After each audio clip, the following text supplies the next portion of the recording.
Bismillah, Assalamualaikum warahmatullahi wabarakatuh. Alhamdulillah, summa salatu wassalamu ala rasulillah, amma ba'd. Saudara-saudariku dimanapun anda berada, kita saat ini memasuki bulan Ramadan. Sangat penting bagi kita mengetahui bagaimana cara kita bersyukur dan bertawakal kepada Allah Subhanahu wa taala.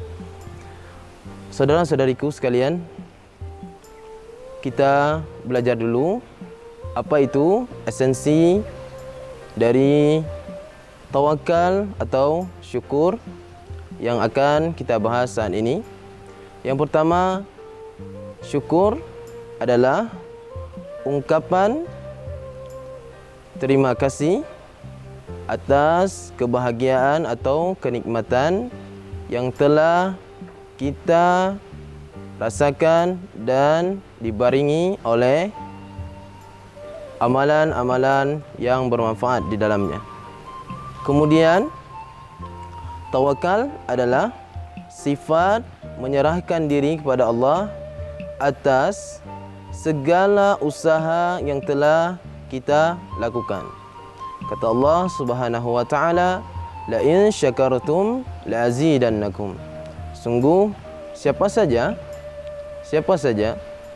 la in syakaratum la azidannakum, jikalau kalian bersyukur kepadaku, kata Allah, maka aku tambahkan nikmatnya.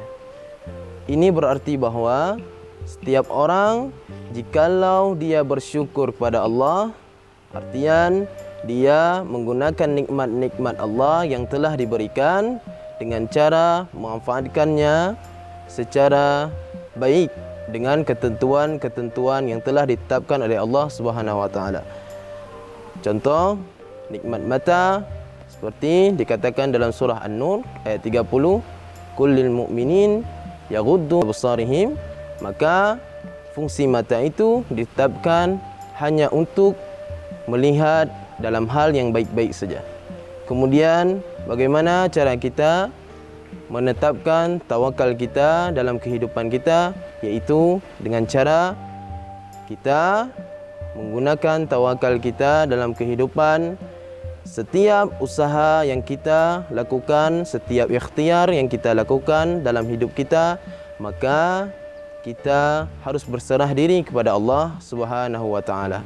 Begitu pula dalam kehidupan kita, setelah mencapai usaha itu, kemudian kita bersyukur pada Allah Subhanahu wa taala. Assalamualaikum warahmatullahi wabarakatuh.